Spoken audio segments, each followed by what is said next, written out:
Benvenido a todo en el Maxi Point du lundi matin. Bienvenue à tous, bienvenue les amis, ici sur le site du Hellfest. Voilà, c'est ma petite surprise que je voulais vous faire pour cette dernière du point du lundi matin. Alors les conditions sont un peu archaïques parce que la caméra est là, le micro est là et vous avez tout le site du Hellfest derrière.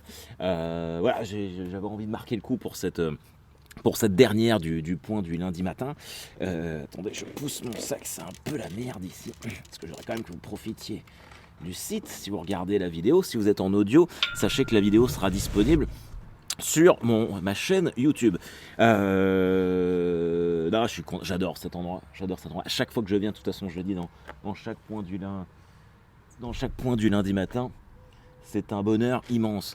Et puis en plus, j'aime bien venir en enfer parce que hier, j'ai connu l'enfer. Voilà, il faut que je vous raconte absolument ma soirée cauchemardesque à Vitré. C'était de la merde. Donc j'ai fait ma dernière de la saison là-bas. Et j'étais content. Moi, je me disais, vas-y, c'est avant les vacances, c'est ma dernière. Je vais à Clisson dès le lendemain. Franchement, tout allait. Et ça a été horrible. Rien ne s'est passé comme prévu. Très sincèrement, j'aurais même pas dû jouer, pour être honnête. C'est là où je me dis, il faut que... Et j'aime pas dire ça parce que ça me pique la langue, mais en fait, maintenant, ça fait 10 ans que je fais ça, j'ai fait des trucs cool, je ne peux plus accepter des conditions de merde comme ça. Normalement, en plus, c'est pas ce qui était prévu, je devais faire une date en extérieur, à Vitré, pour un festival, et en fait, ils avaient peur qu'il y ait de l'orage, du coup, ils m'ont remis en intérieur dans un restaurant, entre deux canapés, la porte des chiottes, enfin, c'est absolument horrible. C'était horrible. Et le seul truc qui m'a fait faire le spectacle, c'est qu'il y a des gens qui étaient venus de loin, de Rennes, pour voir le spectacle. Et il commence à pleuvoir, évidemment. Il commence une petite bruine. J'espère que ça va tenir. Et j'espère aussi que la batterie de l'ordinateur va tenir. Mais en tout cas, bon, on s'en fiche. Et ouais, des gens étaient venus de très loin pour me voir, enfin de Rennes. Donc ça faisait quand même une petite heure de route. Et rien que pour ça, et puis pour le show, moi je me suis dit que j'allais pas ne pas jouer, quoi. C'était absolument impossible. Et tout était pourri, la sono était pourrie, les gens en terrasse, personne ne savait qu'il y avait un spectacle, les gens ne venaient pas pour ça, personne ne m'écoutait. Ce que je disais était totalement inaudible. Enfin, c'était horrible, quoi. Et j'ai joué 40 minutes, je sais pas comment j'ai fait pour tenir 40 minutes. Alors j'en veux pas aux gens, j'en veux pas à moi-même, parce que il y a extrêmement peu d'enseignements à tirer de ce type de spectacle, mais j'en veux vraiment à l'organisation de la ville de Vitré, qui a organisé un truc de merde, et je me suis pas privé pour leur dire, votre organisation, c'était de la grosse merde. En plus, alors, les gens étaient dehors, moi je jouais à l'intérieur, pour vous dire le niveau du truc, le niveau de complexité du bordel, donc forcément... il n'y avait pas de proximité, dès que j'essayais de me rapprocher, ça faisait des larcènes. Enfin, je crois sincèrement que c'est la pire date de tous les temps que j'ai fait. Et pas qualitativement, mais en termes de... Pas par rapport à... Mais bon, putain, ça met pas en valeur mon travail. Je suis parti là, ça y est, je vide mon sac. Mais ah non. Et puis putain, j'avais une table devant moi. Les gens, ils savaient pas ce qu'ils venaient voir, ça c'est sûr et certain. Une fille, elle était... je pense qu'elle avait mon âge en plus. Elle était dans une petite robe à fleurs là. Alors d'après ce qu'on me disait, c'est de l'ultra catholique. C'est une nouvelle mouvance, les ultra catholiques. C'est ouf parce que pour moi, les ultras, ce sont les supporters de foot, tu vois. Les ultras de Marseille, machin truc. Les ultra catholiques maintenant. Je sais pas s'ils supportent Jésus. Jésus, tes supporters sont là. Non, non, non. Ah putain, c'était horrible. Et la fille, elle me regardait, clairement. Elle était là, dans ses yeux, c'était le vide. J'avais l'impression de voir un bulot. Puis ouais, je l'ai un peu taquiné au début, tu vois. Je lui ai dit, ça se voit que vous n'aimez pas le spectacle, madame. Elle répondait pas. Et ça, c'est dingue parce que t'aimes pas, bah tu t'en vas. C'est pas compliqué. Surtout quand c'est offert par la ville et que c'est gratuit. Mais tu restes pas au premier rang comme une conne à me regarder. T'es une conne. Si t'écoutes, tu n'écouteras jamais, mais t'es une grosse conne. Je te déteste. Je vous déteste tous, d'ailleurs. Par contre, Vitré, très belle petite ville. Très belle petite ville. Dommage que j'ai dû y foutre le feu avant de partir. Non, mais j'y retournerai là. De toute façon, là, je dirais qu'il y a camouflé. Et je vais y retourner très prochainement. C'est vu avec les organisateurs. Mais il faut laver la fond. Parce que l'exorcisme de Vitré n'a pas eu lieu. Et moi, il est hors de question que je laisse des gens comme ça dans le besoin. Donc Vitré, je vais revenir très vite dans des conditions optimales. En plus, et alors là, C'est assez fou, c'est la première fois que ça m'arrive. Je parle souvent de Mickey McFly dans le podcast, et donc c'est un fervent auditeur du pauvre cast et de Twitch chez Léopold, quand je faisais les chroniques chez Léopold, et il est venu donc exprès de Rennes avec sa petite femme Angélique pour venir voir le spectacle, et ils m'ont fait des cadeaux. Et franchement, je vais vous les montrer. Un petit unboxing en direct sur le Hellfest. Alors, Mickey McFly, à chaque fois, je me trompe sur son nom, il fait de l'artisanat avec des perles. Regardez, ces horns magnifiques. Ça, c'est incroyable, ça va aller direct dans mon bureau. Mec, si tu regardes la vidéo, tu verras que tes horns sont au Hellfest, comme promis. Alors là, c'est très très cool aussi. Un batarang. Vous voyez le batarang? Un super batarang, trop cool. Et alors, comme quoi ça se voit qu'il a écouté le pauvre cast, parce que j'avais dit que je voulais mettre une pancarte The Office sur mon bureau, sur la porte de mon bureau, et il me l'a offerte. Voilà. Donc vraiment, et ça m'a profondément touché de recevoir ces cadeaux-là. Et quelque part, eux, je sais qu'ils ont passé une super soirée. Donc rien que pour ça, je me dis que j'ai eu raison de faire cette date. Et je suis en train de me cacher parce qu'il pleut il pleut de plus en plus. Putain, mon Dieu, quel week-end de merde. Je viens exprès ici. Et voilà, en tout cas, pour ce maxi point, je comptais faire un peu un récap de tout ce qu'on s'est dit. Vous savez que quand on a commencé en février, je revenais de Clisson. En janvier, ça allait pas du tout. Là, j'étais vraiment au bord de refaire une dépression. Je sentais que ce truc se craquelait en moi encore. Et Elisabeth m'a dit tu devrais prendre l'air, partir. Parce que, voilà, et forcément, le premier choix que j'ai fait, c'était de venir ici, en terre clissonnaise, chez moi, à la maison. Et ça m'avait fait tellement du bien. Et je me rappelle, je me promenais sur le site, et j'avais été voir le mausolée de Lemmy Kilmister, chanteur de Motorhead.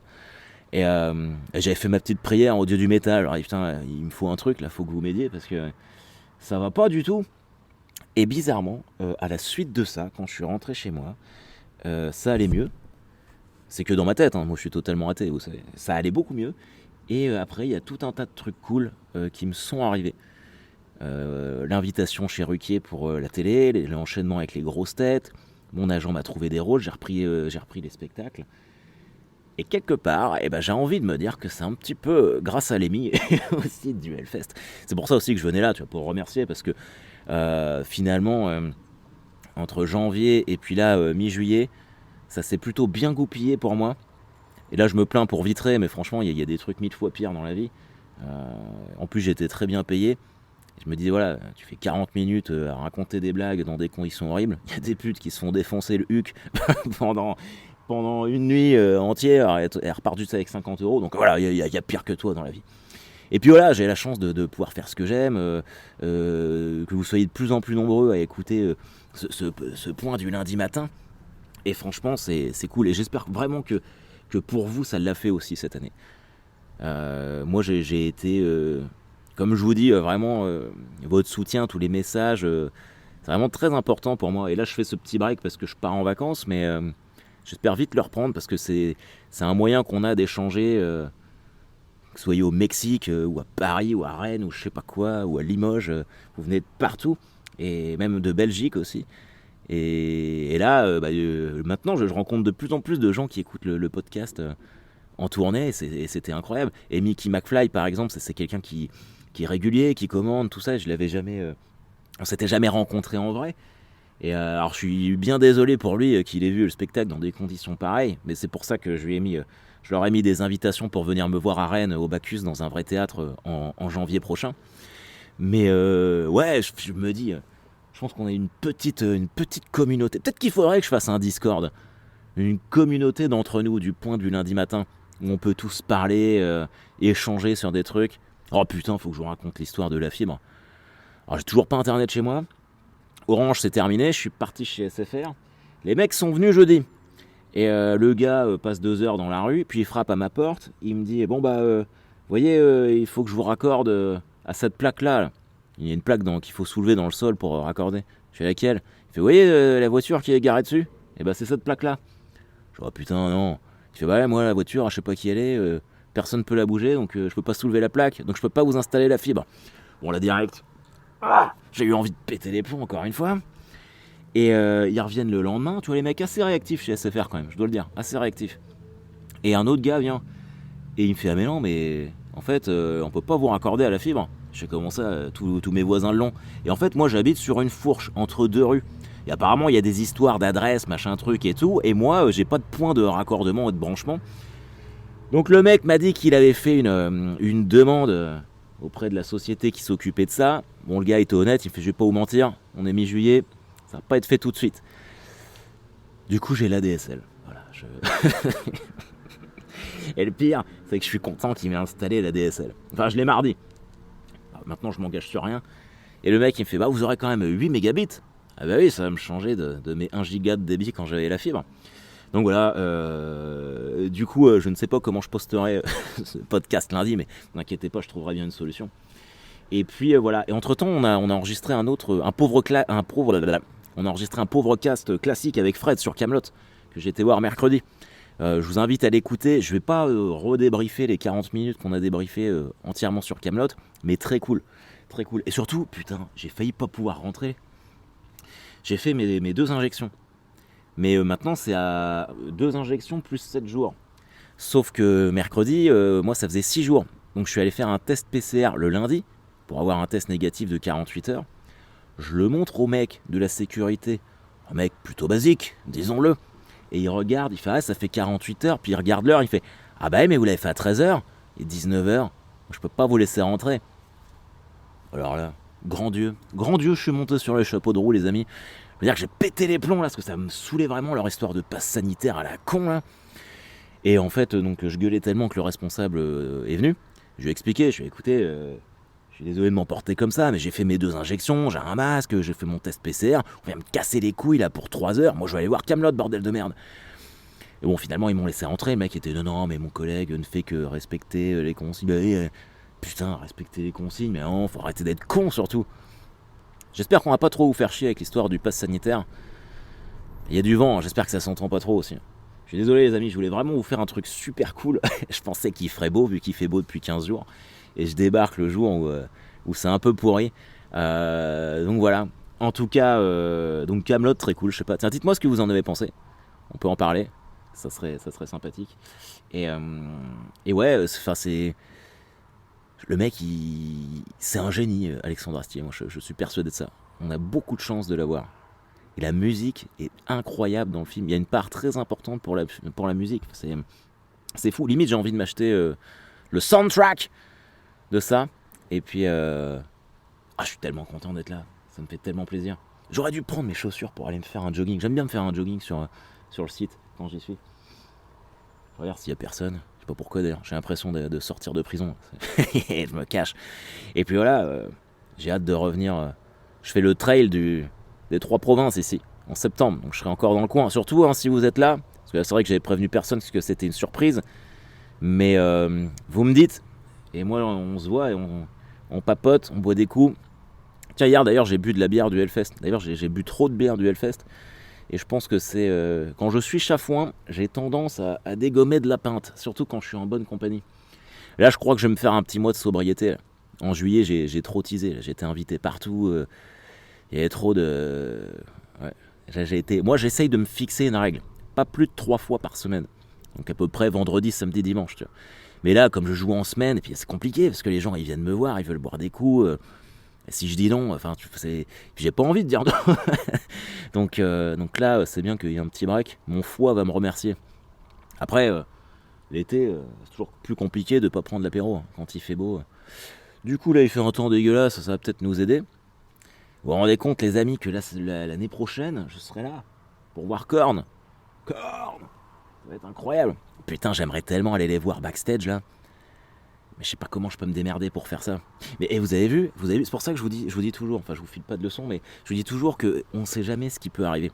Quand j'ai pas eu les places pour Metallica, vous avez dit il reste 1 an et j'y serais peut-être. Et finalement 1 semaine après j'avais mon pass, grâce à mon pote Romain que je remercie une 2e fois. Donc voilà, vous prenez pas trop la tête avec des trucs qui font chier. Il faut qu'on serre les coudes, les balls. Il y a des mauvais moments, puis il y a d'autres excellents moments à passer. Ce soir, on reprend la saison de foot, les amis. Stade Malherbe de Caen, Rodez. Je devais le commenter le match. Et puis comme je passe la journée ici, je vais être trop short pour revenir, donc j'ai décliné. Mais dès le prochain match à Dornano, je suis de retour aux commentaires. Et ça va faire mal. Ça, c'est moi qui vous le dis. Non, je suis trop content. Et là, je le sens bien. Je la sens bien cette saison-là. Je sens qu'on peut créer la surprise. Et pourquoi pas remonter dès cette année. Ça ne serait que justice. On a après tout le plus grand club de football de tous les temps. Non, je m'enthousiasme pas, je suis juste lucide. Et ça va être très cool. On a eu un rendez-vous aussi avec Ambre la semaine dernière pour écrire. Alors c'est ça qui m'a fait chier aussi, je suis désolé de revenir sur l'histoire de Vitré, c'est que j'avais des trucs à tester. Et en fait, les qualités, les conditions de jeu étaient tellement médiocres que il n'y a pas grand enseignement à tirer de tout ça. Mais j'ai refait le moignon. Et franchement, j'adore ce passage. Je crois que je vais le développer encore plus, tirer des fils. Je me fais. De toute façon, si ça me fait marrer, ça vous fait forcément marrer. Putain, il y a des gens qui vont passer. On va les inviter dans le pauvre cast. Combien de temps ça fait que je parle là ?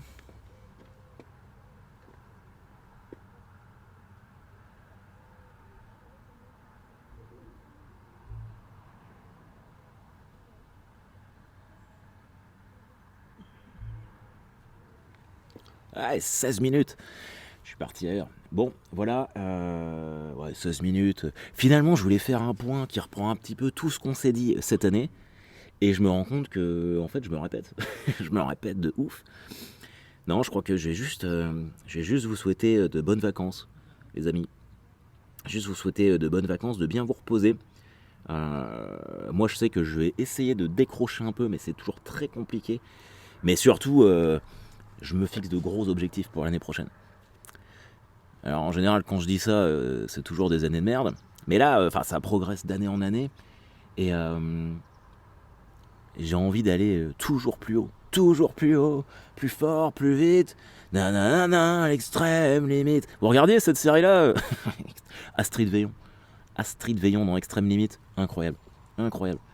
Tiens, hier d'ailleurs, en parlant de série, j'étais donc avec Angélique, la femme de Mickey McFly, grosse fan de Buffy. Et ça fait tellement plaisir. J'ai un gros projet là de me faire un Buffy en tatouage. Biceps gauche, ici. Faut que j'appelle ma tatoueuse. Tiens, Angélique, si t'écoutes le podcast, il faut que tu me fasses ce tatouage-là. Donc qu'on en parle. Mais je vais attendre que l'été soit passé. Et puis voilà. Vous partez où, vous, en vacances cet été, les amis ? N'hésitez pas à le dire dans les commentaires.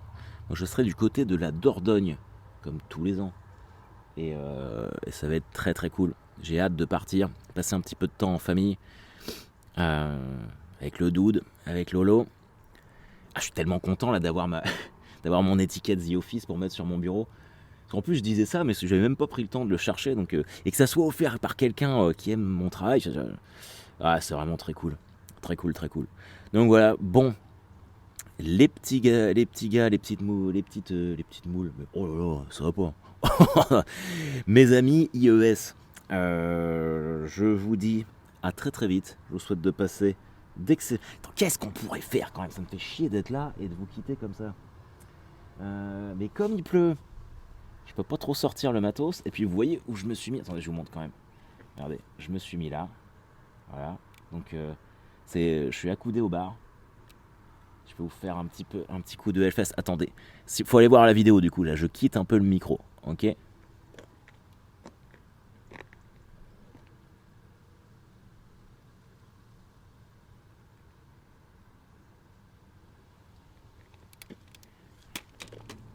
C'est vraiment ma happy place ici. Je retrouve de la sérénité dès que je franchis les bars de cet endroit. Les bars, oh la vache. Les portes de cet endroit. Les prochaines dates, je serai du côté de Tournon-sur-Rhône, en Ardèche, 24, 25, 26 août. Donc ça sera la reprise. Il y aura encore du nouveau matos, j'imagine. Je suis content parce que je vais retrouver Thierry Roudil, le fameux Thierry de l'Appart Café de Bourg-les-Valences, qui sera présent au festival. C'est le Festival National des Humoristes. Voilà, ça va être très bien. Je trouve que pour une reprise, c'est très très cool. Et il se pourrait, les amis, c'est quasiment certain, mais j'attends un peu avant de l'annoncer, que je fasse les premières parties d'un humoriste très connu à Paris à partir de septembre. Voilà, je ne vous dis pas qui c'est, mais sachez que j'ai joué avec lui à Barcelone il n'y a pas très longtemps. Voilà, donc si vous cherchez un peu, vous allez trouver. Et je suis bien content parce que c'est un garçon adorable et je suis honoré qui me propose de faire ses premières parties. Et même si j'ai pas envie d'être l'éternelle première partie de quelqu'un, c'est toujours de la bonne visibilité, donc ça c'est très très cool. Donc vous voyez, il se met en place des trucs continuellement. Moi je suis le mec qui doute le plus au monde. Je sais pas si ça vous fait pareil. Je pense que si vous aimez bien ce que je fais, c'est que vous êtes probablement un petit peu comme moi. Donc serrez les fesses, ne doutez pas trop et tout va bien se passer. Je vous embrasse, vous savez quoi, je vous prends tous dans mes bras comme ça, les mains sur les épaules et on se fait tous le lac du Connemara, tu vois. Michael Sardou. Michael Sardou. Le Connemara, je saurais même pas le chanter ce truc-là. Vraiment un truc de beauf. En tout cas mes amis, passez un super été qui botte des culs et on se revoit absolument très vite, bientôt. Bye bye.